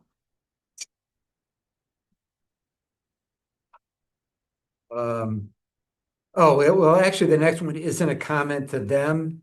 It's just, in fact, we just had the discussion, what should be in the town council report? So this next one on, I guess, there's still continuation of page 37 would be the content for the special subcommittee to consider for the report. That was not intended to be a comment. there. Yeah, okay. Oh, that's for the Sorry about that. presentation. Activities of CC, Yes, we might want to add in there like pollinator/invasive awareness. it says, if there's question marks at the bottom. That's what I'm saying, like you add it to. You want- Yeah, no, we will come back and say, because sometimes we forget what we've done, so I'm gonna come back and ask, Okay, or we will come back and say, hey, guys. Throw in all the items that we've done. Razor- Yeah, safeguards, pollinator, the planting. stuff you've done on the supporting the state legislature Legislation. and the action bill. I mean, so there is a lot of stuff we do, I just ran out of Memory lines. card got full. Yeah, my dump wasn't, yeah. Oh, need special kid subcommittee develop. All right, that's done. Moving on. Develop programs to steward all the town's property. We kind of got one. And I guess my question is more, do we need to have a new action list? And not stewardship, I'll ask our stewardship. We need to see who they hired to replace the person that we were working with, Heather, and work with them, because we have an idea of how to do this, but unless we have somebody in the town staff overseeing and implementing, nothing's gonna happen. And I'm not gonna turn into that person. I don't think anybody on this council wants to turn into the person that takes oversight of all the volunteer stewards. Unless you're going to So- put us on the payroll. So we, Pay grade. we're replacing Tabitha. And when we get that new person, we will sit down with that person and say, okay, here's what we've done so far. Here's what we know, here's what we need. What do you want to do about it? Okay, so this one will be deferred until we see the detail. We talked about the detailed action list and what is the criteria for success. And, just off the top of my head, I'd say we ought to hit 2 properties a year or something like that as a measure of metric. We had a great process set up. We are gonna do pilot testing and we had all this stuff ready to go. But And now we have to start Doing from, well, we have to start Well, from this the sounds like talking to the person. discussion, which would be yeah, right that's what you later said, the anyway. action list. Yeah. I said this isn't part of the Right, conference. yes. So Okay, that's where that stands in my opinion. Now, page 42. And I should say, let me say one point to that too, just to put this in your thought too. I know next month we have, we're doing obviously College, and then we're doing the special meeting and stuff like that. If this person gets hired, let's say within the next month, right? This discussion for the town property stuff, they're gonna need at least probably 6 months to get Of up to course. speed. So I think I think we should definitely plan for this conversation to be revisited like in middle, late fall. Well, what, we wait till the person gets here and then we schedule it. No, I agree, but But what I'm saying is that, yeah, yeah, I'm just saying it's- it's gonna take some time for them. there's no to see. expectation that this person's gonna come in and turnkey to this conversation. Yeah, No all expectation. I'm saying is part of the 2035 is just to set what's a metric of Yes, success, yes, which isn't the actual, I agree. Okay. Yes, yes. page 42. This kind of gets back to the earlier one, which is creating this new committee. So we already said we didn't want to support it Right. earlier, right? So this is a earlier comments, which we already voted on. I want to keep you honest. Okay, page 51. Okay, this one is, we just actioned already. This is related to the open space, whatever they call it, the zoning change. So that one, I would say we've already actioned that. See, it's not that bad, Dave. Oh, I'm not saying. Parks and Recs Department is taking on more responsibility. We're just saying, basically, we're just saying Need more people. we need more people. And I'm not sure that has anything to do with the 2035 plan. That's more of a budget issue. Yeah. Yep. But Okay. I would say the plan has to kind of lead to the fact that you need it in the budget, though. Doesn't mean you want the plan to say we need more Support in the budget. support for this Okay, process. that's fair. I will swizzle it to have it say that. That's fair. Thumbs up, thumbs down? Yeah. Okay. Now this, well, this is just a mistake. They said it was revised in 24 and it should have been revised in 25. That's just a factual input. They said it correctly in other sections. I don't know why. I'm sure it's a mistype. I don't know why. And the last one was 94. architectural surveys, approval required, in the 2016 flume, yada, yada, yada. What's our, do we have a position on this piece? On page 84, you're talking about. On page 94. 94. I'm sorry, 94. Oh, 94. The reason this was to add in the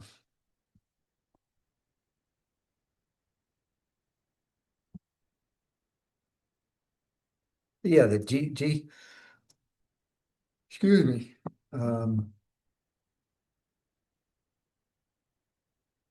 there are some changes to the zoning that do need to be incorporated. And we have, as a Conservation Commission, we have not proactively seek those out because to update the zoning. There are parcels that meet the G, particularly for like the OSWA grant stuff, they've missed a couple of parcels. I really haven't never gone after that, but that's what this action is here. That they just looked at it it's carried over from the the categorization and open space protected land. So there's a bunch of stuff that we could be doing. It's kind of frustrating because they've changed the 2035 so significantly from the 2016 version in regard to open space desirable. Yeah. Just eliminating it. Well, that was, I believe that was, John's always at the point of don't tell them what we are interested in. Yeah, we've gotten really burnt. And that was the whole reason too. And when we reached out to the state, he's like, you don't need to identify them. It's usually these are the areas we like to do. And like I said, we've gotten burned. No, and Like we district we've or yeah. something like Yeah, that. exactly. Yeah. right. Or in the northwestern section, North- whatever, something, like northwestern, something that. right. Well, and that's and I agree with that. Well, we took it out of the conservation plan precisely for that. For that Yes. reason. So what are you suggesting, Tom? Well, at this point, all I want to do is make sure that the other areas where the open space conservation plan is referenced get updated in the text, even if they're minor or major. I don't know how this is going to be being handled as far as for the editorial comments as opposed to things that have to go to the full Planning and Zoning Commission. I'm kind of still at a loss at how this thing's all going to come out. And it scares me to see these little minor type of things get lost in the grass, and then they become a critical issue to somebody like Gosa or Avalonia in the future for conservation planning, because of this action that they have taken to eliminate this.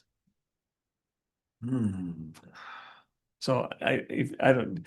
I don't exude. You're not exuding confidence to me. I know that what these I minor- would say, like, I think, but understand the thing that it's not like the map doesn't have to be perfect. I'm not right? saying So the as map long, is. as long as because really what it comes down to when we look at things for, compliance with the POCD, it has to be like, we're taking this action because this strategy is directly addressed in there. So I would see it very similar for the Osborne grants too, is they're not gonna look directly at a map. They're gonna look at, does it say in here that There's intent, the not intent, the exactly, specifics of exactly. property. I don't know, because talking to the Oswa evaluators, some of them that they're looking for paragraph, page number That in the doesn't- POCD. That doesn't make a lot of sense to me. What they're going down a checklist I of scoring understand- points, I understand the okay, bureaucracy check, yeah. and scoring points to make you a competitive awardee. That's my concern. This is, we kind of lock ourselves, we think about, we're doing this for this high level and all this kind of stuff, but there's consequences. And I'm just giving you an example of a consequence that I can see happen.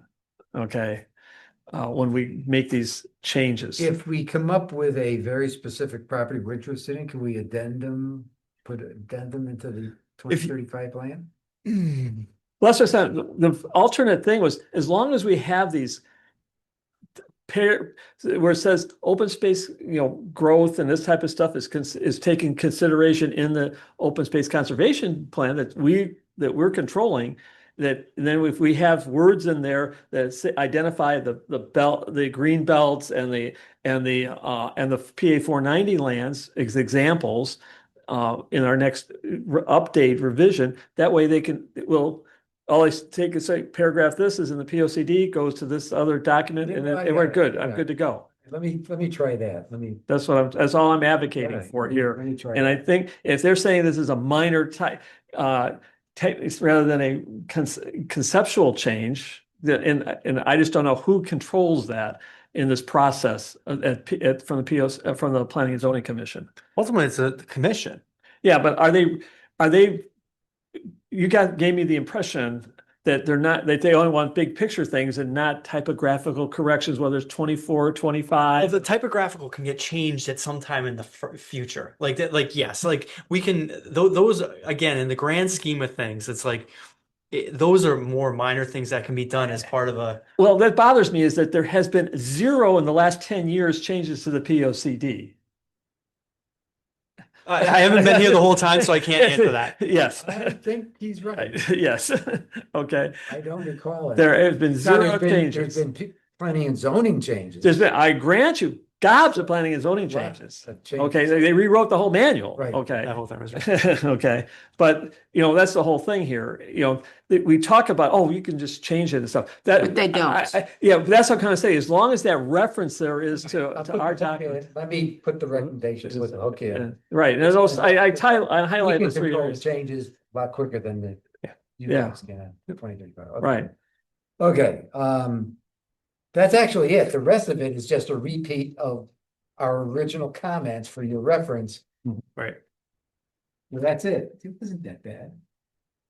Good All job, Larry. So I will think about putting together a letter and I guess Dave to you. You can send it to me. You can send it to me and Deb. I mean, we take it. It goes to the consultant. It'll be part of the all the comments that we get prior to the public hearing. I mean, basically, How's it be on course? yes. Yeah. Yeah, whatever. I don't know how it goes, truthfully. Got to put a little star by our comment. No. So are they playing, the thing that's posted right now, that's the version that's going to Yes, the that's public the hearing? only version that's going because we're because of our statute, like basically we're required, like it can't change between Yeah. now and then because Okay. that's what they're reviewing. Gotcha. That's what I thought. Yes. All right. Well, it actually was easier than I thought it was going to be. Budget support. I did talk to town manager on the getting more resources for Parks and Rec. His reply was maybe next year. So he was not supportive at all for that. Well, I think when the town council already reviewed Parks and Rec budget, I think they didn't take any cuts to it.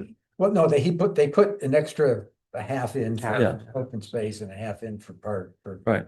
thing, but I asked for more. Right. But okay, so if at least they didn't cut. They didn't the cut, piece that which was is, there, then that at least is something. Okay. Oh, my favorite topic. I have no new updates. Vacant land review. Well, we did have some progress. We had that meeting the last meeting, last month.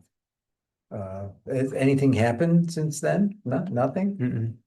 I mean, just you know that they obviously chose who they chose for Groton Heights, and Yeah. but other than that, no. I guess what's the progress of the cleanup money? Because I specifically asked, they said that's not in their budget. It's not. That's in the town's budget. That's in the yeah. town's Yeah, budget. so the town has to apply for, Right, a grant. all I know is that I think they're in the midst of, they've been applying for the Brownfields grant. And then, and then we wait. That was $1 million, right? Yeah, it was a lot. Yeah. It was a lot. So that's like a third. I think the project was only 2.6 or something like that. Yeah. I think in the grand scheme, it's a lot more than that, but I think it's because you add in the Brownfield stuff, which is But gonna he added yeah, in, but I asked him and he said that his number did not include the you're not- brown. yeah. So yeah, right. It's a significant percentage of the base. So if they can't afford adding that in. Oh yeah, you asked a bunch of questions, Yes, multiple questions. Yes, I did. Yes, Larry. Oh, Larry, Hey, you sat in the right place too. yes, that's why I sat there. Anyone else? Oh, Larry. Uh, oh, On college. we finally got to the CCP. So I don't know the status of the Earth Day. I'm guessing the Earth Day is going fine with the students. Yeah, I got very positive feedback from Jason Hine. Yeah, Okay, very, we're very very pleased. They're really on it. Yeah. He says like their students are doing everything. They're really doing a really good job and Good. including the high school students as well that are involved, but Awesome. he's very pleased. So we will see the results of that on April 25th. Boy, that's coming up pretty quick. Yeah, it is. It is. So the backpack project has been very interesting. The students came to me and said they talked to the library and they said they already had 5 backpacks. And so do we really want to add another one? Wait, the library they- has 5 backpacks? Let me finish, right? Because I guess GOSA got involved. And so GOSA did some. And then they went back to them about, I talked with them and I asked Ray for some feedback. What else can they do for that property? Have, maybe have something electronic, have handouts or whatever. And they said, they can get stuff to add the backpacks. I talked to them again. It's like, well, some of them are lost, some have missing stuff. Like they got a totally opposite story of the backpacks. So I'm going with them to the library to actually see what they have and find out what they actually, like how many people checked them out. Check 'em out. Like what's the real story? And does it make sense to try to have a backpack? Or should we just have something electronic that somebody that's going to the property, they look up that property and on the next to the trail map is a QR code for activities with families. I don't know. So that's still kind of in progress. So let me ask this, like, Mhm. who from GOSA did the other backpacks? Because I feel like that was like a little hiccup in terms of, because we pushed that topic and now if there are new backpacks already, I'm not saying it's a bad thing, but there's no coordination or communication. They have absolutely no idea. And the fact that then next time they talk to them, the story was, oh, well, we don't really have 5 backpacks. Well, do you have Right. backpacks or don't you have backpacks? Anyway, so maybe backpacks isn't the right idea. I don't know. Yeah. So we need to dig a little deeper into that. The monitoring guys had some questions. Giselle get back to them with here's what to look for. It looks like they're doing stuff. I don't know exactly what it is. I sent them the thing from the thing, so next month we'll find out exactly what they did. And then the fast fashion people, they came to me with, they said they had like a $50 worth of stuff they wanted to do. It sounds like they're actually gonna have a booth at Earth Day where they do repairs on the spot, is what So I can counts. bring stuff and they'll fix it? Yeah. Well, yeah, but New you zippers. don't know what you're gonna get back. Be Um, creative. But anyway, so it sounds like all the groups are, actively working on their projects, which is the point of That's this cool. whole exercise, right? So what they come up with, the only one that we really want a definite result is Earth Day, and it sounds like they're Oh, yeah. doing fine. The rest of it is just, let's see what they come up with and then do with it whatever makes sense. You're And gonna make sure it doesn't rain this year. I am absolutely on that. Thank you. It wasn't that bad being inside. Anyway, so I think we're, we'll find out next month how far they got and what interesting ideas they come up with. All right, so the Conservation Commission is not gonna have a table or a booth this year? I don't think so. Apparently not. I don't think anyone. I want to wander around and talk to people and play with the kids. I don't want to staff a Play with the booth. kids. Okay. All right, so let's do one other thing here. I know we're gonna talk about Earth Day, but so as you all know, our next meeting is May 4th, and Yeah. that's our normal meeting that the college students are gonna Yes. present. Mm. Still 5 p.m. Yep. So are they all aware that Yes. whatever they need, that I'll need it by? The Thursday. No, No, they usually do the agenda for that. They just have the presentation. Okay, so there's nothing to be submitted, because I just want No. to make sure that anything's up No, there. Okay. yeah, Jen collects all the presentations, so they're all on her computer and they just cycle through one group at a time, going through their presentation, and they will get them to me. Probably I know, not. but I just didn't want to make sure anything didn't change, that they wanted something up that we want. No, they should be ready to just pull up the, Jen will log in as a person, you put her on there and she shares the screen and they go through them one group at a time. And the 11th is our regular meeting. There's our special meeting. It's a special meeting with the We have regular our- we agenda. have our regular agenda. Got it. Okay, that's it. Unless anybody has any questions. Let's see, I think we've kind of touched We already on. talked about stewardship, We talked about outreach. We did have some stuff on tree advisory board, but. but the tree advisory board person disappeared. It hurt, no, it sounded like she got evicted. Yeah, well, Yeah. she got disappeared because she got evicted. So, yeah. Stores? Is that where she's? Yeah, it sounds Yes, like it, She yeah. was up at the Yukon. So, she's been working on the justice approach to canopy, Mhm. and she's got a methodology that, it's in the. It's in there, agenda. yeah. It's there, yeah. And, we also have remember the action list from the tree canopy that we said that we were gonna be responsible for, so. Part of the plan was to review that. I guess we'll bounce that to May 11th. All right, so those two items. Is that something we should republish, Dave, in the agenda? I could, if you wanted me to. Yeah. The action plan, now you got, let's see. Not We- that, no. No, let me send you the action plan updates. Action plan. Tree to Dave. Okay, because it's been a while, so I want to do that.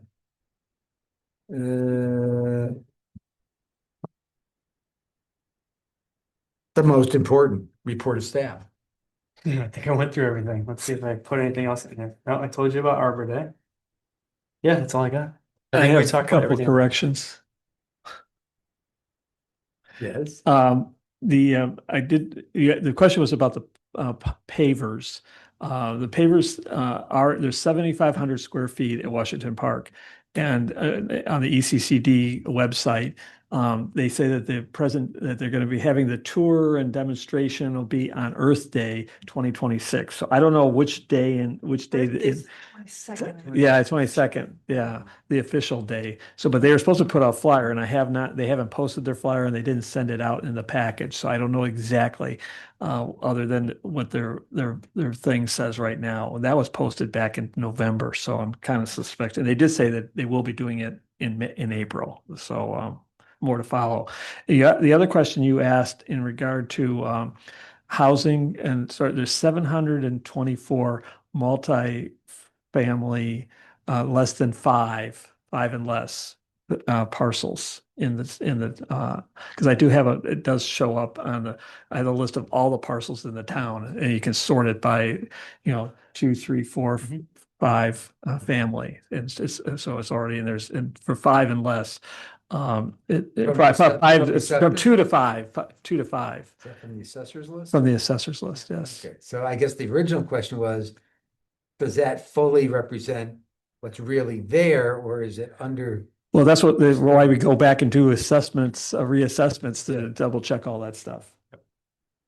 So I think you're just looking for how many, but Well, it's just like, yeah. so I mean, if you need more details, I'll gladly, I can answer those questions for you if you need more on it. So I do have that capability, but just give you amount. Wouldn't the power company be a good place, like how many, didn't you get that information, or is that not publicly? Yeah. Yeah, they're fun to deal with. Okay. Yeah. Yeah, I was gonna say, thank you. They don't disclose a lot of that. How many? They require a lot of stuff like above Yeah. and beyond, but they do not disclose. The a lot. water, Yeah. how many water connections? Well, Of course, water not is everybody necessary. has water. No, we don't because have There's that. a lot of wells, right? And What- then there's GPU and NPU Norwich. And the other questions were asked, I sent you the link to the presentation for the satellite stuff. Okay, I And- told them to look it up, but Well, I'll, no, I sent it to you, so you have that. The Thank question about the AI, the guy that they did not post that one, and the guy that made the presentation, I sent him an email, and he's out of office until the 11th. Okay. So don't expect anything. In the pollinator pathway, all you do, they did not post anything, but there's scan codes on there. Is what you scan those, that's where the information is. Okay, thank you, Tom. Yeah, thank you, Tom. no problem. My turn. Yes. I move we adjourn. A second. Good job. All in favor? Aye. Well, not bad. Oh, no, So 6 far. No, Giselle. No, Giselle. Yeah, it would have been another 20 minutes. You- if she you would did have her added tree another- report. You would have had another 20 minutes.